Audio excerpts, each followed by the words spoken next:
there's not a single country in the world where you could live like a king or a queen on $1,000 a month. Love and light, everybody, and welcome back to another episode of El Podcast, the greatest virtual happy hour in the world. If you are new to our channel, please subscribe on YouTube and Rumble, and you can also download full podcasts on Spotify and Apple Podcast. As always, we thank you all for listening, and we hope you grab a drink and enjoy this episode. Today, we are going to talk about traveling on a shoestring. Many people say or write in blogs or make YouTube videos on that you can travel and live like a king on $1,000 a month. And Jesse has traveled all over the globe, has lived and worked and internationally for many years, have started a business internationally, and he is going to debunk that claim. And so, Jesse, thanks for coming on to the show. Yeah, thanks for having me on my own show. Or I should say our show, I guess. Yeah, your show. My show, our show. It's all the same. Well, it's great having you as the podcast. What would you say to a lot of people that claim that you can live like a king on $1,000 a month? Yeah, I would hear this a lot, especially before I started traveling. So you get this idea in your mind that you save a few $1,000s and you can go to Thailand and live like a king on $1,000 a month, or you can go to Bali, or you can go to Costa Rica, or, Peru. There's a bunch of countries that you always hear this on. And so it's very disappointing when you first travel, because you find out very quickly that that's just not true. Like there's not a single country in the world in 2023, and even years ago, where you could live like a king or a queen on $1,000 a month. And I think we have to kind of define what is living like a king. When someone says you can live like a king or a queen, to me, that means that you're not sharing a room in a hostel with a bunch of people that are probably banging and making loud noises at night, whether that's through sexual activities or just partying and drinking and staying up late. That means that you're not in a dorm or a shared kitchen making ramen noodles trying to save money. To me, living like a king would mean that you have some type of luxurious living. And also, is a king out there like counting his money or counting his, having a strict budget? Does a king have a strict budget where you have to stick to it? No, a king in the true sense doesn't have to worry about money. You have servants. In this case, you're not going to have, say, servants, but you're going to have people that are going to prepare food for you, whether that's going to different restaurants. You're going to have nice amenities, services, and be able to go on all the cool adventure tours that you can. I mean, an example would be like going to Peru. Most people would want to go to Machu Picchu. Machu Picchu is going to run you, roughly $500 for just a couple-day trip. So if you're budgeted at $1,000 for the month, that means half of your budget is already gone within a couple days. So that means you're going to have, $500 to live the rest of the month on? You're certainly not going to live like a king anywhere in the world on $1,000, let alone $500. And in my experience, I felt that $100 a day was kind of what I generally travel between $100 and $200 a day, but $100 a day would be about $3,000 a month, which is already 3x the infamous $1,000 a month. And I felt that $1,000 a month, I felt that $3,000 a month, $100 a day, I was making a lot of sacrifices. There was many things I could not do. Even doing $10,000 a month, you're not even close to being able to live like a king, let alone on $1,000 a month.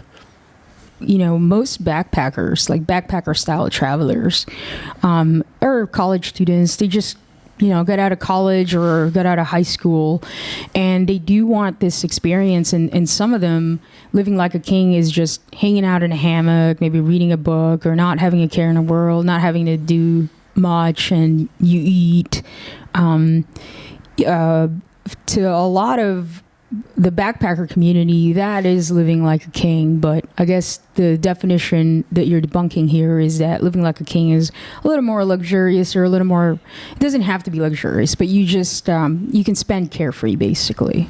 I think, yeah, you can spend carefree, basically, as you just said. But even what you're describing, I mean, depending on what country you're in, if you just want to get a bungalow, read a book all day, eat some food, even doing that on $1,000 a month would still be hard. I mean, it's possible in certain areas. I mean, you could do that in Nicaragua.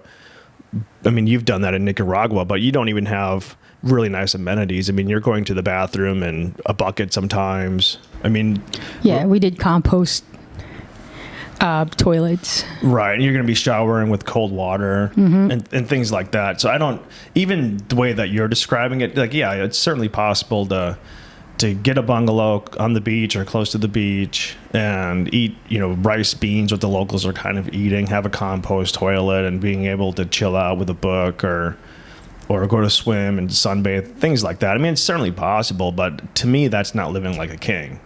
And that's the difference. Like, I'm not saying you can't travel on $1,000 a month and live like I'm not saying that you can't travel the world on $1,000 a month and have some cool experiences. I'm just debunking the myth that you can't travel the world and live like a king or a queen on $1,000 a month. And there's a huge difference between just kind of survival traveling and actually adventure traveling, and really being able to immerse yourself into a place and be able to see a lot of cool stuff. Yeah, what would you say was like the cheapest country that you've ever been to, and what was that budget like? I would say the cheapest country that I visited was maybe Cambodia at the time. And I mean, I was still spending maybe $150 a day on average. I mean, the hostel was fairly cheap. I think I was a little under $10 for my own room. But my food budget, I was probably spending $30 to $40 a day just on food. I mean, I was spending over $10 a day just on coffee, going to the coffee shop multiple times a day. And food. So just between food, hostel, and coffee, I was at over $50 a day. So that's already over the $30 budget that $1,000 a month would give you. And then on top of that, well, what kind of food were you eating? Were you eating out of restaurants or doing like street food? Because a lot of the street food is part of the experience when you travel in Southeast Asia. I would do both, but a lot of the street food, I look at it as more of just kind of a snack. Like, it didn't really fill you up. So, I mean, I would have multiple street foods. In some countries, the street food's nowhere near as good as other countries. So it just depends on the country. But a lot of the street food is really just a snack. It's not something that's going to sustain you for the whole day. And also, like, when you are in different countries, I feel like the food is part of the experience. Like, it is trying all the food you can, and that includes street food, restaurant food. But what were some of the things that you were able to do at that budget, which is obviously over the $1,000 a month myth? But well, I mean, in Angkor Wat, were you able to do a lot? I mean, I went to Siem Reap to go to Angkor Wat, but again, you have to, you fly into the capital, Phnom Penh, however it's pronounced. Then you got to take a bus to get to the other side of the country to go to Angkor Wat. And at the time, I think it was $30 to get in. Now I believe it's over $100, or right around $100. They actually had the change when I was there, but I was there a few months before they raised it from 30 to 100. But I was there, years before that, and it was like $3 to go to Angkor Wat. So they went from 3 to 30, from 30 to 100, and I have no idea what it is now. I'd be surprised if it's significantly more than that. And then with the crazy inflation that the world's going through, for sure, I would. Right, I think it's more. And then once you're, Angkor Wat is fairly big. It's a big complex, so most people hire like a rickshaw or one of those scooter with kind of a rickshaw behind it. Right. They call them tuk-tuks, right? But so I hired a tuk-tuk driver for the day, so that was relatively cheap at $20. But then, of course, you take your driver out for lunch, and I buy. Oh, that's very nice of you. And right, he'd have a cool. I went a couple days because the pass is good for more than a couple days, and it takes a few days to see the whole thing. So that was a few days, and every day he'd have a cooler, and so of course you'd need to fill it with beer, and you kind of share that. So just that experience a day was probably running me probably $35, and that doesn't include the actual entrance fee into Angkor Wat. Just the driver alone was running me between, like I said, the beers and the lunch and things like that was running me over that was over the $30 a budget per day. So if you take the $1,000, divide that by about 30, you're looking at about a $33 a day budget. So if I would have been going on a $33 budget a day, I would have spent that entire thing just on Angkor Wat per day, not even including food, coffee, and any other experiences that you want to do. Right. Were there a lot of like kind of, free experiences, maybe just a little bit of travel cost, and then you can just kind of see some things? And I mean, it really depends on the country you're in. I mean, if you go to Thailand, I mean, maybe you're just there for the beaches, so that would be cheap or free depending on how you do it. I mean, some beaches you might want to jump on a boat to get to a more remote location, or a quality beach, or a more beautiful beach. So that's going to cost. It just depends. I would say there's not a single place that I've ever been to where you would, even if you wanted to be a beach bum, if you wanted to, say, rent a bungalow and just never move locations and just kind of find a spot, chill out there for a month. But what's the point of traveling? To me, you're not really traveling if you're just going to go one place and not switch locations for the entire duration of your stay. But that's the cheapest way to do it, is just rent one place for a month, right? Versus, because every time you're moving around, you are spending money. Whether you're taking a train, whether you're taking a bus, or whether you're jumping on a flight. But why do you think that people make these claims? Like, why would anyone say something that isn't true? Maybe they define what living like a king is. I mean, I think part of it is just it's blogs written by travel companies, and it's misinformation from travel companies to get you to travel. And once you're there, you're going to spend a lot more than the $1,000. But I think it's to try to convince people that it's cheap. I remember I was in Phuket, Thailand. This was over a decade ago. And I was talking to the owner of the hostel, and I got my own room for $17 a night. And I was traveling with my girlfriend at this point, but we got a room, had a mini fridge, and big screen TV, and we were about maybe 3 blocks from the beach. So a pretty good location in Phuket, and Phuket's a pretty popular town, but it was off season. It was hurricane season, and it was $17 a day, which I thought was really good value for what we had. And was talking to the owner, and he's like, "Oh wow, like thanks so much for saying that." He's like, "Normally people are complaining all the time about how overpriced we are." And he's like, in the peak season, this place goes for $50 a night. He's like, in the off season, we just try to get what we can. So, I mean, if you're going to Phuket in the peak season, so that was over a decade ago, you'd have been paying $50 to have your own hostel room, which... it's easily over $100, I'm sure, now. Right, and that might... Who knows what it is. You can get a hostel. Yeah. Right, and then... I thought Bangkok was actually quite expensive. I mean, I've been to Indonesia a few times, and in a place like Bali, which is really popular. Everyone says Bali's super cheap. I didn't find Bali... you can rent, mansions and for super cheap over there. I mean, you can rent mansions for cheaper than you'd pay, say, in Hawaii or, where we live now in Puerto Rico. But in the grand scheme of things, you still have to have some money. I mean, I was paying at the time about $12 to $15 a night for my own hostel room, but in Bali, I didn't, at the time I was there at least, and I'm sure it's probably still the same, but I didn't find any dorm rooms. I didn't know anyone that had a dorm room. When I was teaching English in South Korea, my coworker Paul spent some time, and he basically said like he was sharing a bed in a room with someone that he didn't know, just as a way to save money. So he's like shacked up with another dude sharing a bed so he could cut down on the expense. Basically, instead of paying $15 or $12 or $15 a night, he was paying $6, $7, $8 a night by sharing a bed with another random person that he just happened to meet, another backpacker.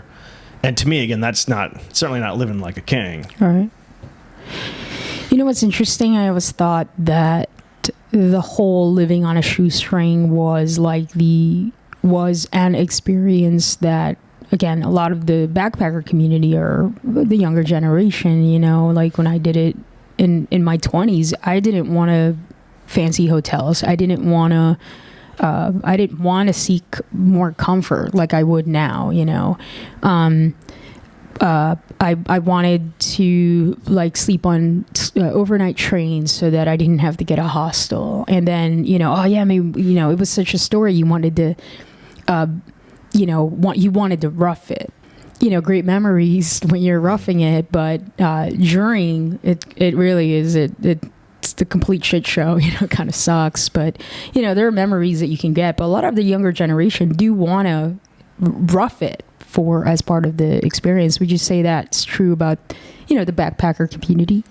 I'm not sure if they want to rough it for the experience. I think they want to rough it because they either A, don't have the money, or B, even if they have the money, they want to stretch their dollar as far as they can. I mean, I always kind of felt like when you travel, the first month, I always was depressed, no matter what I did. When I was working on the cruise ship, when I was working in various countries or just traveling, the first month, I always felt like it was this major depression that kind of set in. And then after that month, all of a sudden, then you're more living in the moment. You really enjoy the experience, because the first month, I mean, you're missing your friends, or you're missing kind of your routine. I mean, going to the gym every day and having your favorite beverage in the morning, or your favorite coffee or tea at your favorite shop. And those experiences, then just again, you're a regular, everyone has a routine. So you get out of that routine, you get out of your friends, you get, if you're in say Asia, I mean, the time difference is so huge. It's really even hard to, call friends back home and things like that because of the time difference. So you really get, I always felt like kind of lonely, depressed. But then after that first month, all of a sudden, then you let go, you're meeting people, you're having a really good time. And so all of a sudden now you're like, man, I don't want to like stop traveling. So then you try to tighten up the purse strings to prolong the traveling. And so a good way to do it is like, yeah, if you want to go from one side of the country to the other, it is do an overnight bus where you can just sleep. That way you kind of kill two birds with one stone. You're able to get that travel, to another location, but secondly, you're able to have a place to stay for the night, essentially, maybe not for free, but for cheap. Right. I remember, I think also like why I wanted the sleeper trains when I did it was because I could save time, because I only had a certain amount of time. Like I actually had a return flight, and so you wanted to kind of see as many countries in Europe as much as possible, and kind of touch down, to kind of just touch down on the land and then get the stamp. Yeah, I mean, collecting stamps, Yeah, that was one thing that I always thought to be funny was how people, backpackers want to get the patches for the backpack, or people want to get the stamp for their passport. One of my good buddies, old roommate of mine when I was living in Denver, but he now lives in Europe, and he got married to a girl from Slovakia. But anyways, he had this big map that she bought him for his birthday one year, and it's like a scratch off map. And so basically all the countries that you go to, you scratch off. So I'm at his house, visiting him in Luxembourg, and I'm looking at this map, and he's got all of Canada scratched off. And I'm like, oh, cool. Like, when did you go to Canada? What'd you do in Canada? Didn't realize you've been to Canada, because again, we were good friends. I knew most of his travels that he'd been to. I'd never heard of him going to Canada. And he's like, oh yeah, I had a work training in Toronto for a few days about a decade ago. I'm like, did you do anything? Well, no, I just went to the training. So it's like, so you went all the way.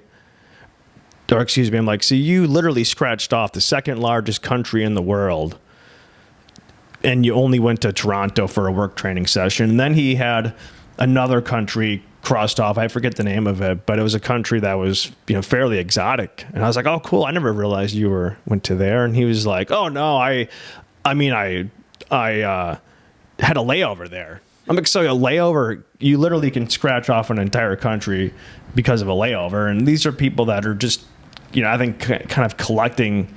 I mean, people, I always find it interesting because you'll have a lot of travelers will kind of make fun of kind of the older people for being materialistic.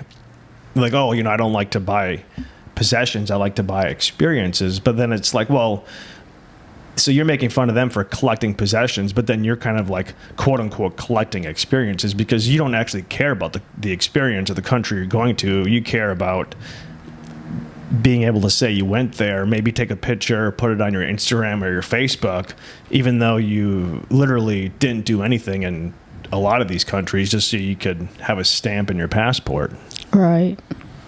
Yeah, exactly. No, it's true. I mean, I relate to it. I'm sure I did the same thing to where, I wish I think the experiences that you remember, I'll be honest with you, I don't remember too much. Like, some things, I always believe that some things that you're meant to remember, you do. And I just don't remember as much as other people do in their travels. Like, I remember things like being stranded at the train station. And that's about it. If you had like some interesting kind of thing that happened and that you kind of remember that, but most of the time you don't really remember. And so collecting like the stamp on the passport maybe will bring some memories, and people do want to just collect, the stamp for that reason. I'm not sure. It's all different, but travel has a different meaning for a lot of people, I'd say, or what people get out of traveling is always different, for everybody. But yeah, I wouldn't do the shoestring budget backpacking again. Like, I prefer comfort now, and I used to make fun of it myself. Yeah, I mean, I think it's like anything in life. As you get older, I mean, you just get softer, so to speak. I mean, it's easy to make fun of older people for taking these cruises. I mean, I worked on a cruise ship before, and yeah, tell us about your experience working on a cruise ship. Well, the cruise ship, as all the employees, we kind of joke, we called it a floating prison because you're essentially there. Most employees very rarely get off the cruise ship just because you're there to work. You're not there to have fun, and you don't have days off. So, but they tell you it's like the funnest job there is. Well, they have to convince you that it's fun to get people to sign up, because of course it's not. But a pretty standard contract is 10 months, which essentially means you're going to work 300 days in a row. Right. And for instance, I had a 6-month contract, so I worked about 180 days in a row at 6 o'clock in the morning.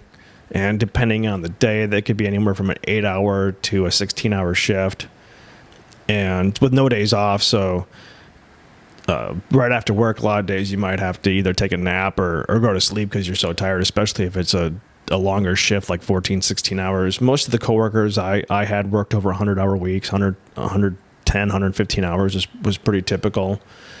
And because you live on the ship, your personal kind of time is also tied to your work time. So if you get written up for, say, failing a room inspection, which we had 3 room inspections a week, that would affect your professional time. So like, let's say you got written up for having a banana in the room, then that means that you wouldn't get a promotion if you signed up for another contract. That one write-up would prevent you from getting a promotion on your next contract. That's interesting. So how does one get written up for a banana? What is that? Well, we weren't allowed to have prepared food in the room, but there was this big sign in the crew lounge that had all the acceptable foods you could have, and on the sign was a banana. And I had one of my coworkers got written up for having prepared food, and they asked about the write-up, and they're like, "Yeah, you had a banana in your room." And they're like, "How is that prepared food?" And their response was, "Well, you have to peel it." And I was like, "Well, why do you have a banana on the picture in the crew cafeteria about acceptable foods you can have?" Like, "Oh, that was an oversight." I had another coworker that got written up for filling their water bottle out of the water fountain. They said that was a contamination issue, so that was a write-up. And if you get 3 write-ups, you get fired and you get dropped off at whatever port you're in. So if you're on a ship that, maybe you're on a different island, or you're on a ship that is going around the world, and you are from Indonesia or the Philippines, which is where the majority of the staff is from, the crew is from, and you say you're in the Bahamas, then you'll get dropped off on that island, and then you got to get back to your home country on your own dime. That seems so heartless. Like, so they would just do random checks without telling you They can just go into your room. Yeah, they do. So you barely have any privacy. They Right. write you up for really dumb rules. And then if you have 3 strikes, basically you get dropped off and you have to get yourself home. Well, what happens is you have peak season, so you need the entire workforce, right? Then all of a sudden after peak season, you have all these extra employees, so they're just trying to get rid of employees to cut payroll, so they're just looking for reasons to get rid of people. And then you're also, because you're in international waters, you don't really have the worker protections that you'd have, or they're lax because the ship will run under like a BVI or some other country that has really loose regulations or non-existent. And so, for instance, like we had to do 2 to 3 trainings a week for emergency drills. So everyone on the ship is part of like the fire team or part of some type of life raft team, lifeboat team, things like that. They teach you how to save the people in case anything happens, basically. Well, they're drills like if you need to abandon ship, you're able to lower the dinghies and get the boats inflated, get the tenders down, things like that. So we'd have 2 to 3 trainings a week, and those trainings are not paid for. Like you're not getting compensated, right? Wow. So if they happen to be in your shift, if they coincide with the hours that you're working, then you will get your whatever hourly rate you're on. But if they're outside of your work hours, you're not able to get compensated. And unfortunately for me, I worked fairly early, and a lot of these were like later on in the day, so I was never paid for them. And then if you don't show up to them, then you get written up. Yeah. Right. So it's like you're kind of in this catch-22 where it's like if you want to skip it, you're not getting paid for it anyways, but then it's a violation. And then of course said if you skip it 3 times, that could be you'd be fired, or if you get written up a couple times, I said if you want to come back on another contract, then you won't be able to get a promotion. So you're just going to be at the same kind of level that you were the first time around. How do these cruises make really money? I know it's like it takes a lot to operate a cruise, right? Gas alone, everything's kind of rising, whatever. But they still, you can get on a 5-day cruise for like $600 all included, so their prices are really cheap. Their ticket prices are really cheap, but yet they want to squeeze the workers. Like, it's pretty absurd. Well, I mean, how are they making money? I mean, you don't find too many Westerners that work on these ships because most Westerners just won't put up with these conditions, right? But that's why most of the staff is from the Philippines or from Indonesia. Right. I mean, Oh man, everyone seems to exploit the Filipinos, man. What is up with that? I mean, when I was on the ship, I worked in the provisions and in the art gallery, and in the provisions, I was located right next to the food prep station, and it was almost everyone was from the Indonesia, the Philippines, like a lot of the other parts of the ship. But I would have conversations with these people, and they actually enjoyed it because for them the wages were higher than what they would have back home. Right. A lot of them were kind of lonely or missing their family, because you might have one Filipino guy or one Indonesian guy supporting not only his family, but maybe his wife's family back home as well. Right. The aunts and uncles. Right. So they were like, well, it's better to work than what we'd have back home. And so they really didn't, I wouldn't say that they hated it. I wouldn't say they necessarily liked it, but for them, it was maybe the best alternative that they have. A lot of the Westerners, there were certain positions they would fill with Westerners, but those people generally didn't like it. Maybe do one contract for the experience, where you'd see people from other countries, more developing countries, that might be on their 10th, 12th year of doing it. Yeah, that's how they do it, because someone out there is willing to take that job. And so as long as someone out there is willing to take the job, they can keep doing it. And I guess they get you into the cruise ship so you can spend money on either the booze or the gambling or whatever. Well, and the ship makes a lot of their money on the casino, the gambling. I mean, Yeah, it's a floating casino. For the most part, it's the house always wins. Right. I mean, a manager that I would talk to, that's how he described the cruise ship. I mean, the employees would describe the cruise ship as a floating prison, and the managers would describe it as a floating casino. Right. And that's also the reason why they like to have sea days, right? Yeah. Where that way you don't go to a port, because if you go to a port and you get off the ship, the cruise ship's not making money. Yeah, but if you're out and about spending your money outside, right? But if you're on the ship, then people are gambling, people are buying alcohol, and so the ship's making money. I forget the exact number, but I think he said something like 90% of the profit was made from the casino and alcohol. All right, because the food's getting cheaper and cheaper in the cruise ships as well. Like, they're not really bringing quality foods in these cruise ships too, and I'm sure they make a ton of money on casinos. I'm sure the house is constantly winning. But I think if you're traveling in a cruise ship, it is a neat way to kind of hop around, like in the Caribbean or whatever, and it's neat to be out at sea. You know, it's a neat experience. But you'd kind of you'd want to know, you know, tip your servers really well, and don't just budget your have a gambling budget maybe. And, go outside and see it. I think that's the way to experience a cruise. I mean, I've never been on a cruise ship in terms of as a passenger. I've only been on as an employee. I really wouldn't know. I've never been on a cruise. Yeah, I mean, after my experience, I was like, well, I'll never really do a cruise ship again, even as a passenger. I mean, maybe I'll change my mind when I'm older, but that experience, I didn't want to support the industry, so I've never been on a cruise ship. So with the exception of my 6 month contract, and I figure 6 months out at sea is good for me. You lived abroad and also worked. Talk about like working abroad to fund your travels. What was that experience like? I mean, working is a much different experience than traveling abroad. Like I taught English in South Korea, and I mean, I enjoyed that experience. I was able to make about $2,000 a month after taxes, and I had free room and free board. So I was able to save money, and I was able to travel the countryside on the days off that I had.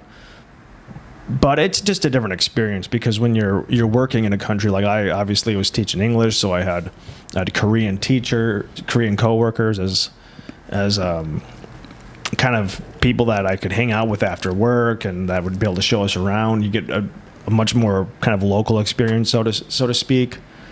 But at the same time, I mean, there was kind of a lot of resentment there, because the Korean teachers that were teaching English, most of them had master's degrees, and they kind of looked, and they were making less money than their English teacher counterparts. Mm. And so they kind of had like a resentment. So when I first got there, we'd kind of hang out with our kind of Korean coworkers and kind of do some stuff, and then you end up working. Like, I was working about 50 to 60 hours a week, and so you end up just kind of getting bogged down by work. So you end up, your kind of days off, you really are able to kind of explore, especially for holidays and things like that. But it was definitely a different experience. I would say it's nowhere near as fun as just straight up traveling, because it's just like anything else. Once you just get a routine, you get into a different routine. Instead of being in the U.S. or Canada or whatever country you're from, you get into a routine.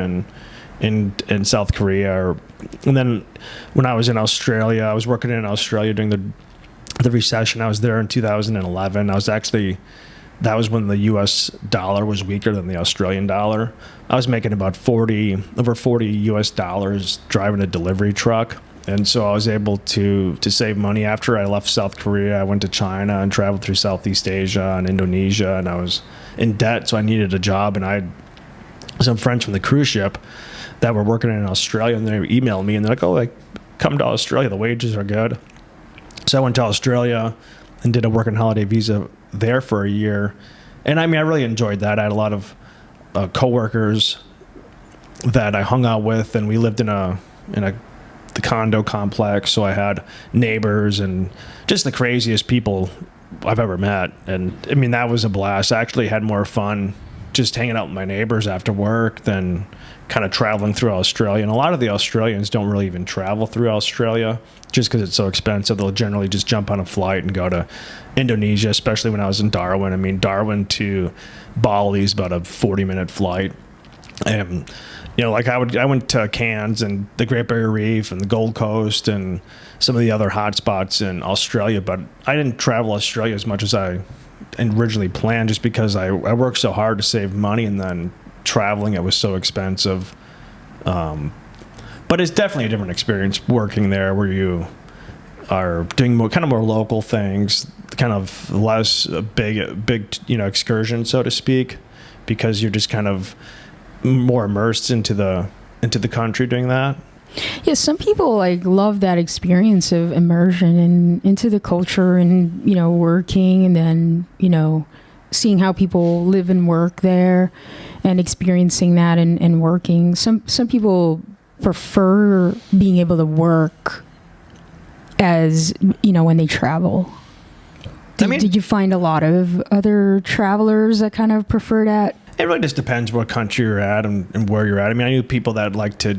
I mean, I think it gives you something to do. Like, you're not just a tourist or seeing sights. Like, you're out there grinding like everyone else around you, and you go in your weekends and you see sights. You make friends at work. Things of that nature. I think it's just a different crowd. I think you get the people that just want to go to another country and just party. You get other people that want to experience it in a different way. Like when I was in Costa Rica, I did a Spanish immersion course for about 5 months, and it was just a much different group of people. And they have it's called like volunteerism, where people kind of pay to volunteer, and Costa Rica is big for that. I think it's a way for college or high school students to kind of convince their parents that they're not just going to another country to party, that they're actually being productive. And a lot of those things are really kind of scams anyways.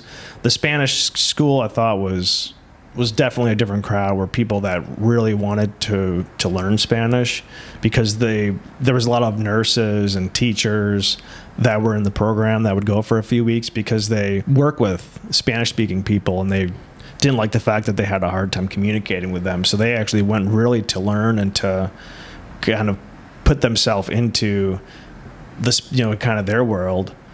But 2 weeks to learn Spanish, you're not going to, unless you're really good and you're just trying to work on the accent and things like that, you're not going to learn Spanish in 2 weeks. And I think a lot of people thought that they would literally go for 2 or 3 weeks and come out fluent. And it's like, you're not going to go from not speaking a language or barely speaking it to being fluent, and regardless of the language. I mean, it doesn't work that way.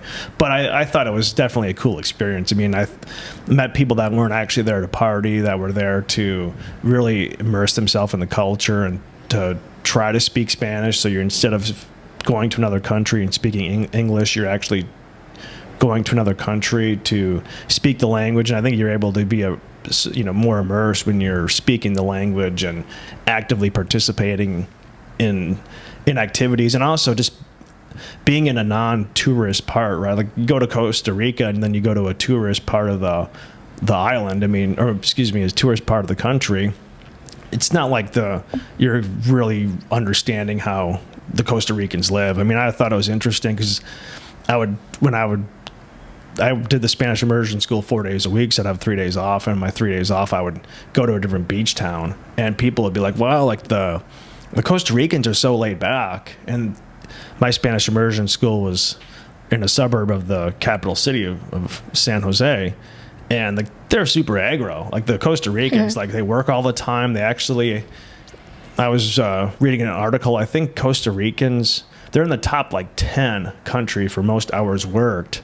But they work a lot of hours. Like, they're definitely not laid back. But you go to a beach town and it's just a different vibe. But that's not how the vast majority of the Costa Ricans live. Like, the vast majority of Costa Ricans live in the city. They're working the 9 to 5 grind. Yeah. They work 6 days a week. A lot of them work 6 days a week. I knew a lot of Costa Ricans that were working for a call center for Amazon, working for one of the call centers for one of the other big companies, big corporations, and their standard work day for a lot of them was 6 days a week. The only day they had off was Sunday, which is religious, basically a religious holiday. And so they're certainly not laid back, right? And it's expensive.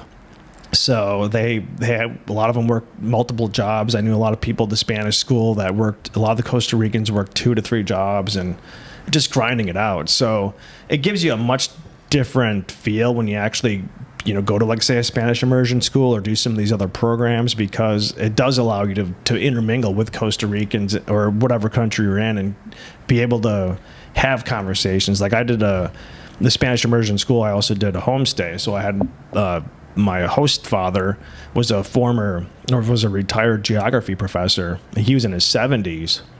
And so very knowledgeable person about a lot of different things about history in Costa Rica and Latin America. And every day I would buy either beer or bottle of wine or 4, and we would just sit there at night and drink and just BS. And he spoke fluent English as well. He spoke 4 languages, and they're not really allowed to speak English because it's immersion. But if we got caught on something that I couldn't understand, he would just kind of say it to me so we could continue the conversation. But I learned more Spanish with him just on these nights. I mean, I would hang out with him, the 4 nights a week before my 3-day excursion, to a different beach town. But man, that part was really good. And then his wife was also in her 70s, and she would, make breakfast every morning and, have conversations with her. And I think it's really cool when you're doing kind of like when you stay with a family in a lot of these travels. I think you do learn a lot more. Like you're completely immersed and you speak the language, and they show you around, like things that you wouldn't normally find in tourist sites and things that like that. And I feel like when they do these pay to work or pay to volunteer, like the fact that model exists definitely says there are a lot of people out there, they're looking for meaning. They're looking for something to do that feels like they made a difference. So, there's like, building a house, helping people build homes, or, teaching at elementary schools. Like it gives you that sense of like, I did something. I didn't just sightsee, so a lot of the backpacker community, like they do look for that. And especially when you're young, like you're constantly looking for meaning. Like, you're constantly trying to see which direction you want to go. And,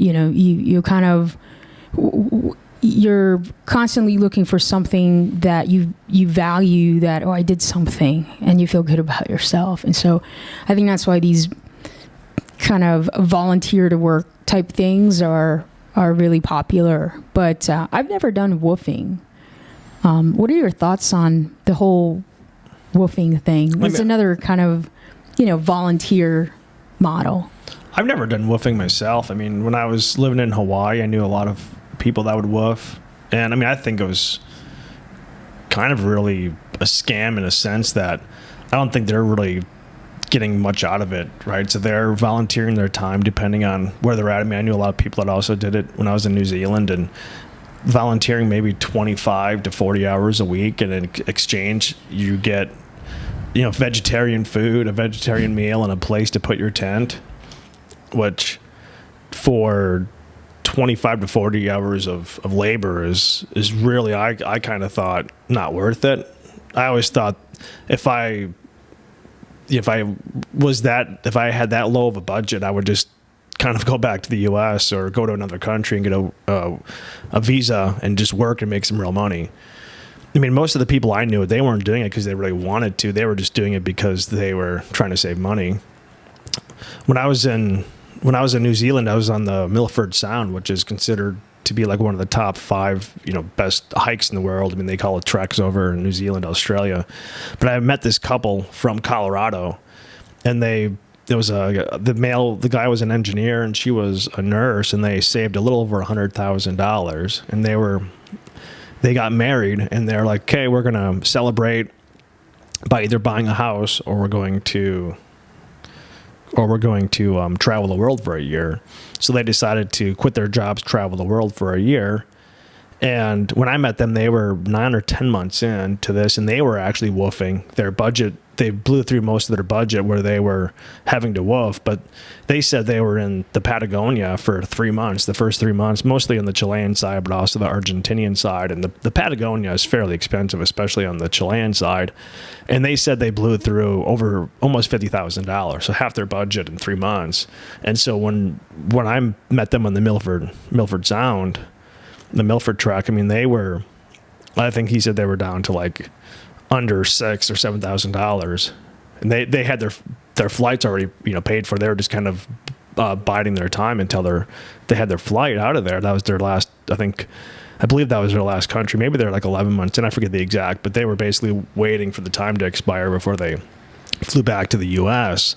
And so I asked him, I was like, if you could do it all over again, would you? And he's like, well, if it was an A or B option, if like we either traveled the world for a year or we didn't and bought a house, he's like, we would just buy the house if we could do it over again. He's like, in a perfect world, knowing what we know now, we would have traveled for 3 months with a $30,000 budget, and then we would have taken that $70,000 and put that towards a down payment on a house if we could do it in, if we know what we know now. Hindsight's 20/20, of course.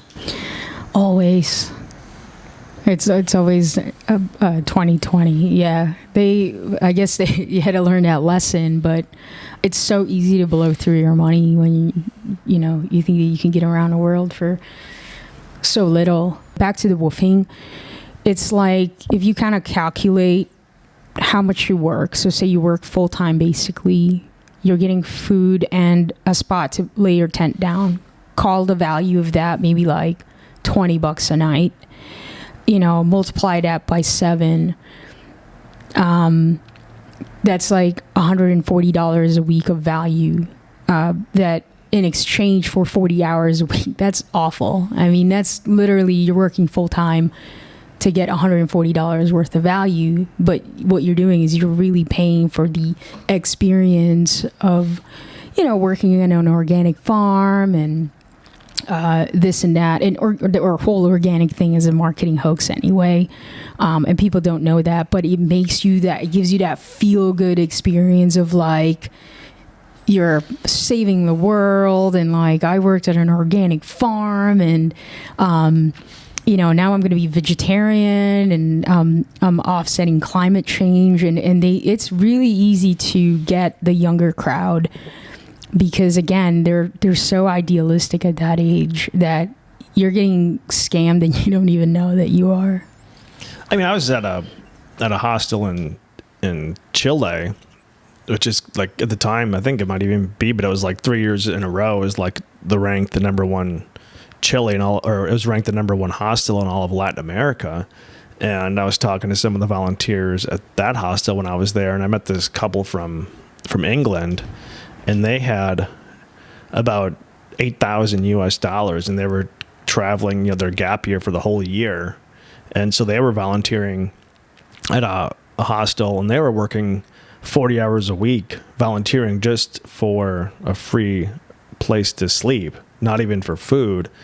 And they're like, well, it's great because we're not spending money. And also like when you're volunteering, you can't spend money, because that's the big thing when people travel is they don't realize like how much more, like, because you have so much more free time, you also have an opportunity to spend more money. It's not like you work your 9 to 5, you go home and cook dinner, take care of some errands, whatever. Like you have all day to spend money. And then oftentimes, I mean, if you are in like a more upscale or luxurious place, they don't have kitchens, right? So you have to go out and buy food, right? You can't cook it there. So you end up spending a lot more money. And just, what do you do all day? Like, you get up, you drink coffee. What I would do, go to a coffee shop, you have breakfast, you want to try the local food, and then you have the rest of your day ahead of yourself. So when you are volunteering, at least it gives you that opportunity not to spend money.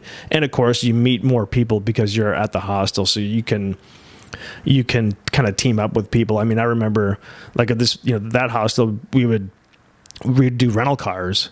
We could, with 6 or 7 people in a rental car, it's cheaper than getting a bus ticket, right? So, I mean, we'd rent the smallest car we could for like $30 a day. And I mean, like when I was there, I had this this German girl that would sit on my lap when we were in the rental car because there wasn't enough seats for everyone, right? There's enough room for 5 people in the car. We'd have like 7, 8 people in this car. So as, being the nice person that I am, I would suck it up and allow someone, to sit on my lap as we could get more people in the car and keep the price lower. So you do, like, that's the nice thing about some of those the hostels that have these shared living spaces like kitchens and living rooms, because you are able to intermingle, meet more people, and able to kind of pool your resources together. Now, again, is that living like a king where you're having to pool your resources? No, but in itself, it is certainly a cool experience, and you have people to do things with that you wouldn't normally meet. So that is cool. I mean, I said you definitely can do things and have a cool experience. But, again, the premise of this is, can you live like a king on $1,000 a month or $33 a day? I think no. But I'm not saying that it's like traveling. You shouldn't travel on a shoestring budget, or you shouldn't try to experience the world on a tight budget, because you can, and I've done it, and it is cool. I'm just saying, don't expect to go to one of these countries and literally live like a king, aka do whatever you want, not have to have a budget, live luxuriously. That's just not going to happen. Yeah, have like aides and people that carry your stuff. Right, you're not going to have servants. I mean, you're going to have to be cooking a lot of meals at the hostel yourself. You're not going to be going out to eat, or if you are, it's certainly not going to be luxurious. You're probably going to end up getting some type of stomach bug, and in certain countries. I mean, I know if you suffered from stomach issues in certain countries that you went to. Yeah, I definitely had the deli belly. I've experienced the deli belly, and that's the thing. Like, at the time, you're like completely miserable, but like when you're out of it, like it's a story, So I think when you're young, you like collecting these stories, like deli belly. Yep, been there, done that. Yeah, I've checked it. Oh, that was the worst. Yeah, and for those that don't know, what is the deli belly?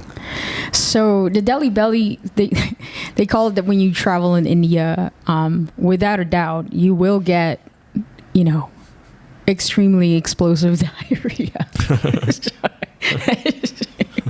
Should be called the deli butt then, right? Or like, it's gonna happen. That's why there's a whole name for it, deli belly. And there is, we stayed in a penthouse in Mumbai. I was traveling with my mom. She went to a conference, and then even in the luxury condos or apartments or whatever, we stayed with one of my mom's friends, and they're like probably one of the wealthiest families in India, but the water still, even though with the filters and everything, most of the water in India has some kind of fecal matter. Right. It's just, that's what I was told anyway. Or like, don't open your mouth when you shower, because there's fecal matter. Brush your teeth using bottled water. Don't drink tap, whatever you do, whatever. So anyway, we get to Delhi. I spent some time, like maybe a week there, whatever, after the conference. Then asked my mom if we can go down to Kerala, so I can just like see the surf. I heard it was good surf there.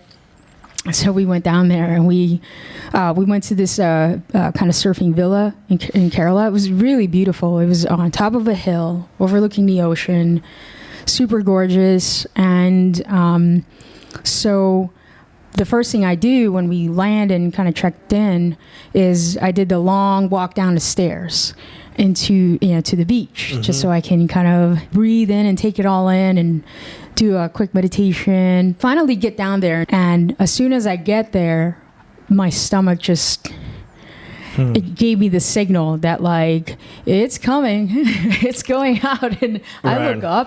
I look up and I go, oh, I'm not gonna make it. So the first thing I did was I went straight to the ocean and christened it with the deli belly. With the deli belly. the most explosive diarrhea I've ever had my whole life. And at the time I was, anti-meds.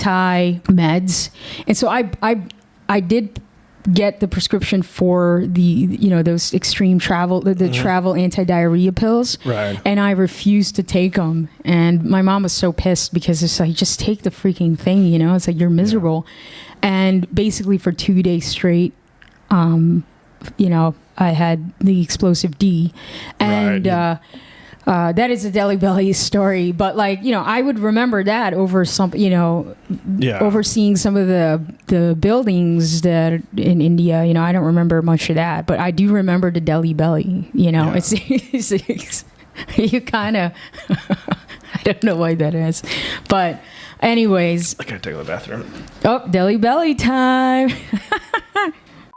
I think it's really cool that you've been to so many places and lived and worked in so many places. I feel that it's so valuable to travel, and not living like a king, and the shoestring budget. There's so much value to traveling in that way. You learn how to adapt to your situations. You learn how to figure stuff out. You learn how to build communities.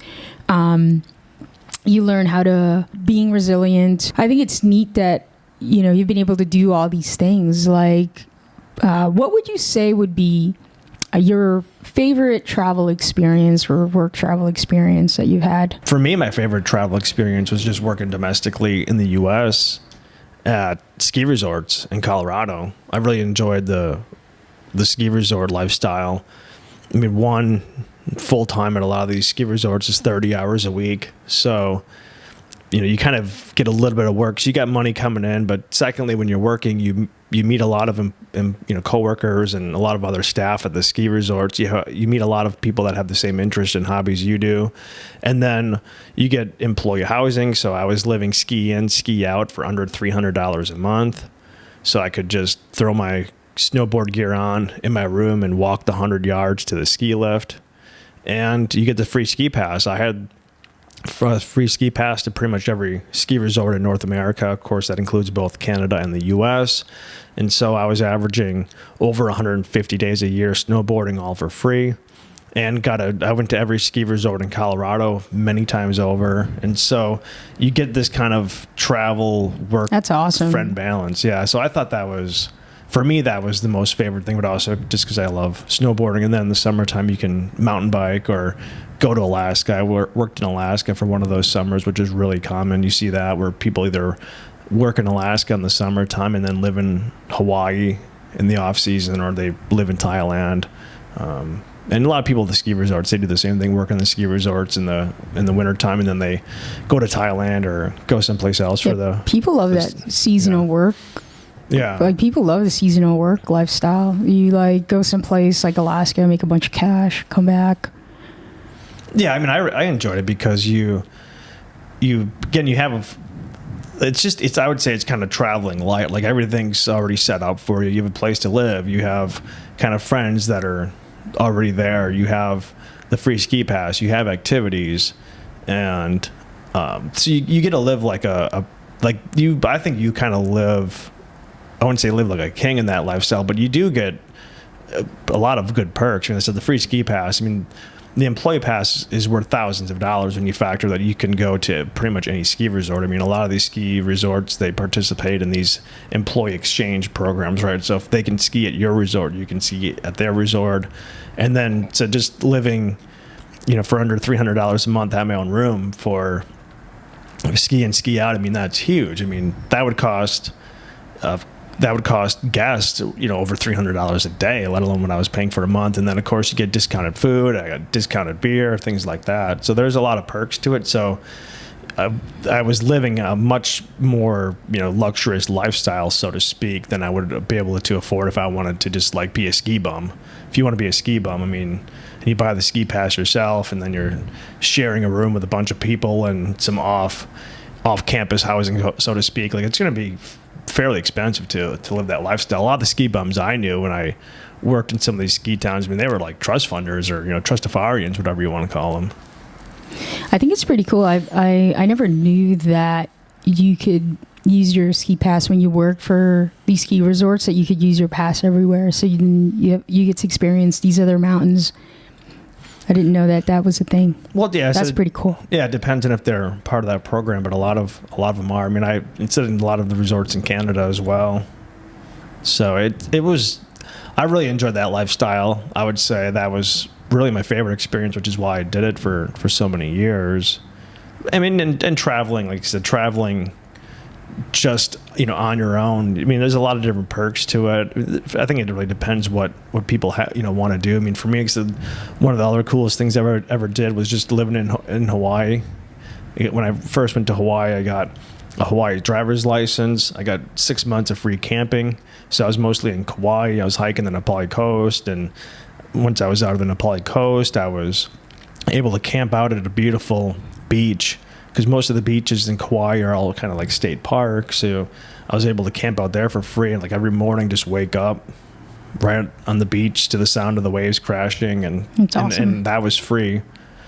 But there's negatives to that. I ended up getting my tent stolen and broken into several times and lost all my possessions, and there's negatives to camping out like that. But that was certainly super cool, and especially now, I think that'd be harder to do, doing that camping lifestyle. I mean, at the time it depended on the island. Like the big island in Kauai were really easy to camp out on, but Oahu, which is where the capital city of Honolulu is, Oahu was really hard to camp out, mostly because you had to register for the campsites, and they were booked up way long in advance. So trying to camp out on Oahu, like the North Shore or something, was fairly difficult. But Kauai was easy. Big Island was easy. But Oahu was definitely a much larger challenge, and even there I didn't find it that fun to camp out because there was just so many people. I still think it's pretty cool. You got to camp out on a beach in Hawaii. That kind of reminds me of a lot of these surf documentaries I've seen, where, like, guys like Greg Knoll in the 50s and in the 60s, they'd go and migrate to Hawaii in the winter to surf big waves. And they lived off the land, like they lived off, fruits and pineapples and mangoes and things, and,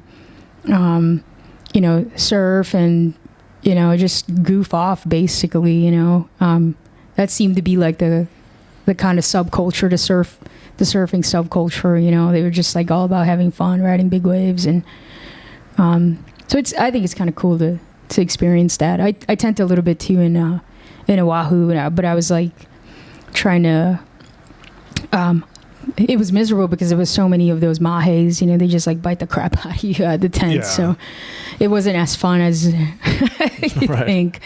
I came home in like scale, like my legs looked like scales. I was bitten like over 100 times by these bugs. Yeah, I mean, the sand fleas or whatever the heck they were. But yeah, camping out definitely has its perks, but it also has a lot of things like that. I mean, like I didn't take a hot shower for so long. Just once you're, I wouldn't do it. Would you do that again? Like I wouldn't do that now. I mean, I would. I like camping, but like maybe for a couple of days in the woods or whatever, or the beach. But yeah, now that we're in our 40s, I would be less inclined to do it for long term like that, months on end. But I would certainly still camp out for hot showers week but especially if you can go to a campground that has some of those amenities where you can take a hot shower. You just don't get as clean when you're taking cold showers. I mean, I was hitchhiking around Hawaii, and I got picked up by these two girls, and they're like, man, like, when's the last time you've taken a shower? And I'm like, well, I shower every day. And they're like, no, when's the last time you've taken a hot shower?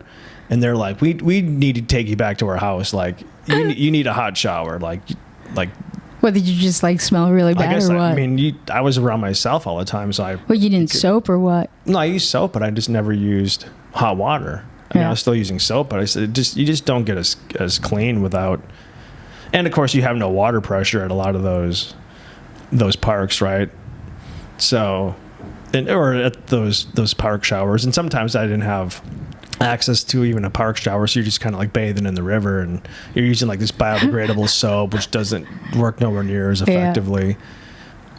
But they're like, yeah, like just trust me, just like stay with us for a night and just take a hot shower. And it was amazing, like just kind of seeing all the dirt come off. I was like, man, I was showering regularly, but the hot water makes a huge difference. God. And like, it's the little things, you guys. Yeah. Just the little things. But I wouldn't, when you're in your 20s, that's fine. Now I wouldn't do that. But right. It was an experience. That's for sure. Right. I think I still like the fact that we experienced those, I think it's still pretty cool that you got to experience it. I think one of the things that I admired about you when we first started going out was the fact that you have been able to just take these trips and have traveled the world by yourself and have done things, and you've done expeditions by yourself with your bike in the Mojave, I think, in the desert, like just having these experiences by yourself, because I think that develops a different kind of character where a sense of security with being by yourself. And you're probably like one of the most secure people that I know. And with that type of characteristic, it's really hard to come by, because it's like when, being a couple, it's like I can tell that we can just sort things out, that there's the insecurity is really tough to get through, but being able to travel by yourself and meditate, read books, and sit with yourself, I think you developed a really amazing sense of security, and I think I admire that the most. So I think doing this, doing all the traveling while you were young was really neat. Yeah, I think traveling by yourself, especially, it definitely gives you a sense of resilience. And when I was doing it, especially, over a decade ago, you didn't have the smartphones, or if I certainly didn't have a smartphone, but you get to a country and you couldn't just, nowadays fly into a country, go right to the telephone station at the airport, get a SIM card, put a SIM card in your phone. All of a sudden now you have Google Maps, you got the internet, you can just Uber right from the airport. I really didn't have that when I first started, so it certainly created a lot more resilience.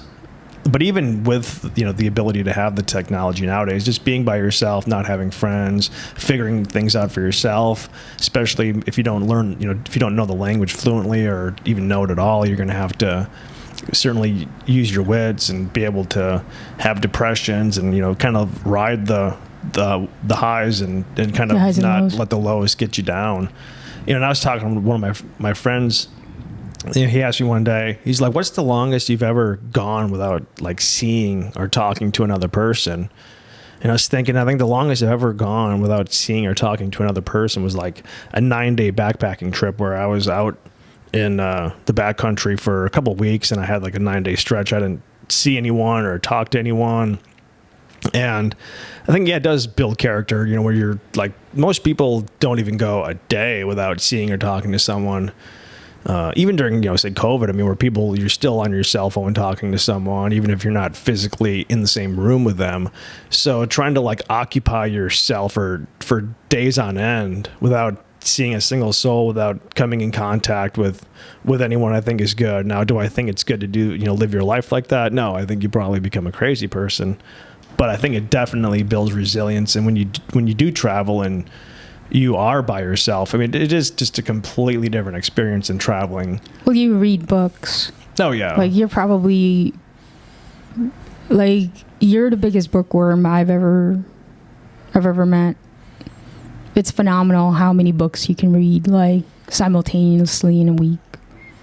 And I think that you empowered yourself instead of like wanting to party or always having a crowd, and that's an experience in itself. But you made a bunch of, your books were your friends basically, and that's, you kept yourself company with reading, which I think was really cool. Partying is fun as well, but after a while, you can, once you partied in a couple places, there's no difference between partying in the U.S. or partying in Thailand or partying in Peru or once you've been Europe, to a few parties, you've kind of I think you've kind of been to them all. The same, yeah. And so I think it is. It's certainly. I think it's just having a balance is nice. And all right, people would always be like, "Oh, how do you read so many books a year?" And it's like, well, I really don't watch TV, and so when people get off work or when they want to relax, they watch TV, or nowadays they watch, whether it be YouTube or they're on social media. I would just get a book out and read. So all right, thank God for the Kindle, because your backpack would be full of books basically. It'd be so heavy if you didn't have your Kindle. Yeah, I got my first Kindle in like 2011, but before, I mean, I used to have a backpack filled with books. Actually, when I was in Hawaii, I ended up with like over $100 in fees from the library because I was out on the beach reading a books, and I got caught in a rainstorm, and so the books got damaged by the. Oh, right. So then I had like over $100 in damages from the library fees. Yeah. So that was another reason I got the Kindle, where it's like, well, it's so small and you got a cover, you can just kind of shove it, wrap it in a towel or something. Right. But when you got a whole stack of books, I mean, it's kind of hard to do that. Right. Yeah. No, thank goodness for the Kindle. Sponsor us. Right. Yeah, I think it's awesome. And I don't read as voraciously as you do. I prefer audio, and I learn a little bit differently, but I think it's neat to be around you because you can kind of go through a book and you can paraphrase it at me. Remember when this podcast was supposed to be about books? We've talked about so many different versions of this podcast. It was originally called the Health Hole. Yeah. Where we were going to talk about health, and then you were doing the bookworm thing. Yeah, Jesse's Worming Hole. Oh, Jesse's Worming Hole. About books. And it was going to be about books. We've had a lot of iterations so far. Yeah, this podcast has definitely had multiple iterations over the course of over the last couple years, and pretty neat that trigger's been pulled. So what's the cheapest country you've ever been to? Well, I grew up in the Philippines. I'd say the Philippines. Well, I'd say Philippines, India, was fairly affordable as well, but that was kind of like an inclusive thing that we did because we attended a conference and then the tours came with the conference. The Philippines, I mean, I think it's fairly affordable. You can have so much, you can basically eat for cheap, travel for cheap. How much would you say that it would cost? Could you live like a king or queen in the Philippines on $1,000 a month? Maybe not. If it was like your definition of it. AKA luxurious and not having a... Yeah, probably not. Yeah. I mean, you can live in a province and have a kind of nice place, and basically chill. And to me, that's kind of my version of living like a king or a queen, is the chill, kind of the surf vibe, which is kind of what we do now. Anyway. Yes, well, we do that. We do that every day here in Puerto Rico. Yeah, we go downstairs and the water is there. To me, that's better than how many people live already in the world. So to me, I'm very grateful for that.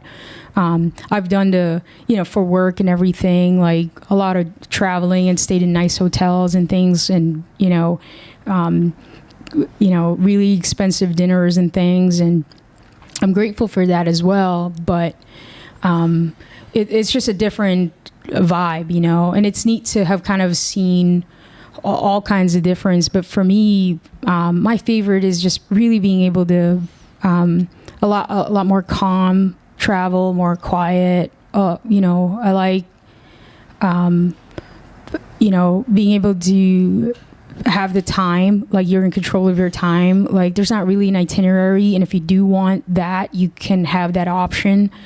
I think to me that's more like living like a king or queen, if you will. But I mean, it's different when you're talking about the Philippines too. I mean, you're from the Philippines, you could stay with family. You also speak the language. So I do. You speak the language fluently as you're a native, versus like if you want to go to some country you're not native to and don't have those family connections and don't kind of know the culture where you know what the actual price is or how much you can negotiate for, things like that.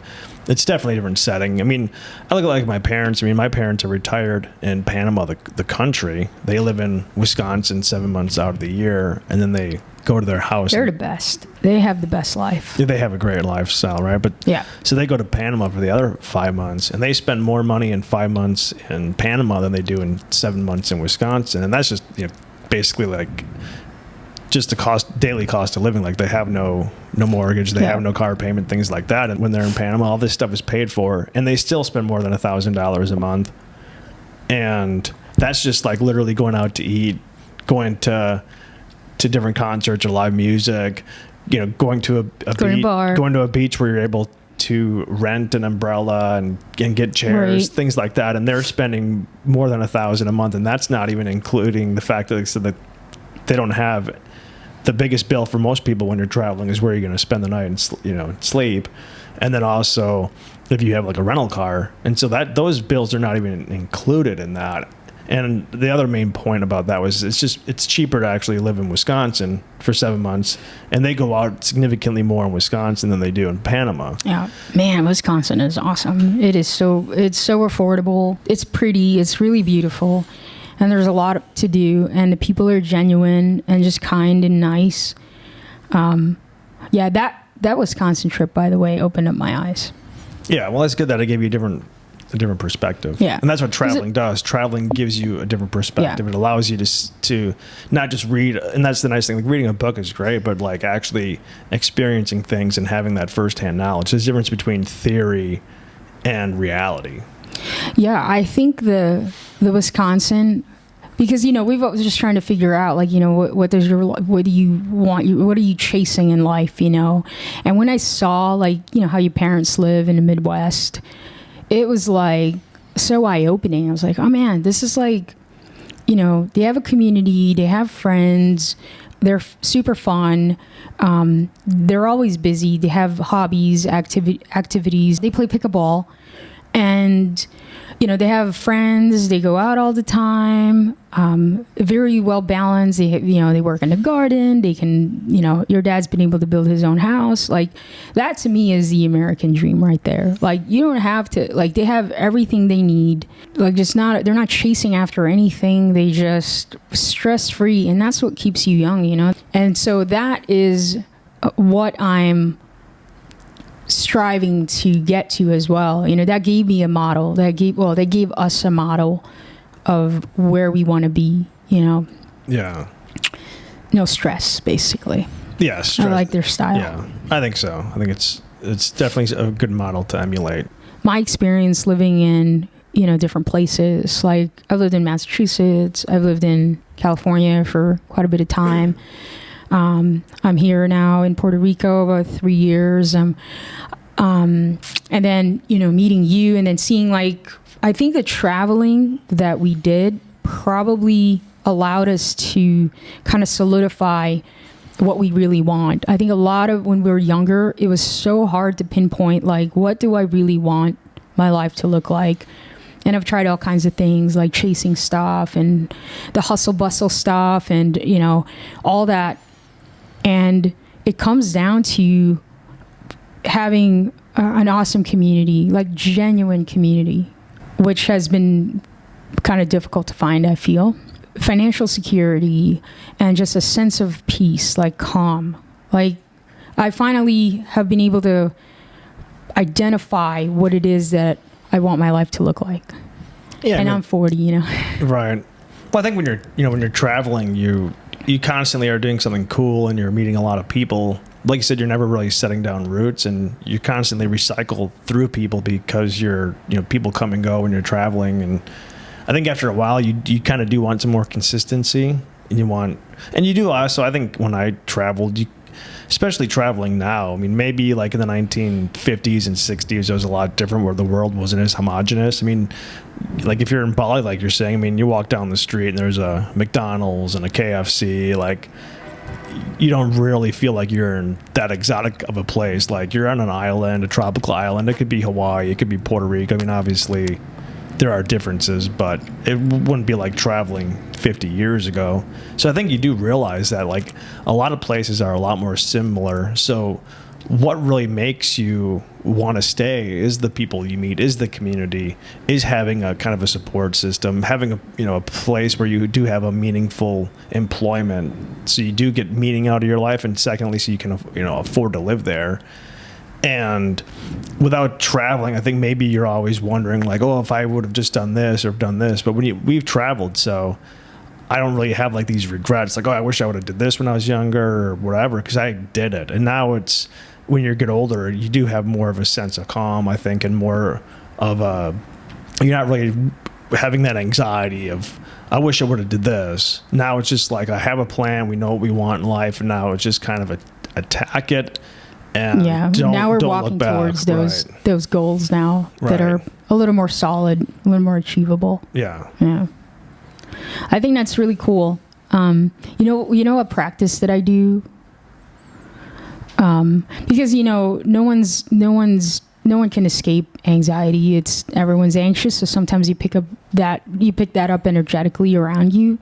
But when I go down outside and we go out for a swim, I usually look out and I say to myself, like, I created this and all is well. It's one of the things that I do. And wherever I've traveled, I just go look out. Whether you're in, a place that you've just never seen before, like, to just the gratitude for every experience really does kind of enhance your day. I'll usually go like, I created this and all is well. If I'm in a hotel room with a view, I go, I created this and all is well. Yeah, I think accepting the fact that, you are grateful and that you are kind of, in a sense, a lot of people don't get to experience these travel and these different adventures. So to appreciate it and acknowledge that it's a pretty awesome experience, I think that is good, not to take it for granted. That's it. Any other final thoughts there? No, let's wrap it up. Let's finish the outro. Done. That is it for this episode of a podcast. I hope you all enjoyed it. And once again, if you are new to our channel, please subscribe and give us a like on YouTube and Rumble. And you can also download full podcasts on Spotify for your listening enjoyment, or wherever you get your podcasts from. We're everywhere. We appreciate you all for listening and supporting the channel. Thank you all dearly. And we will see you on the next episode.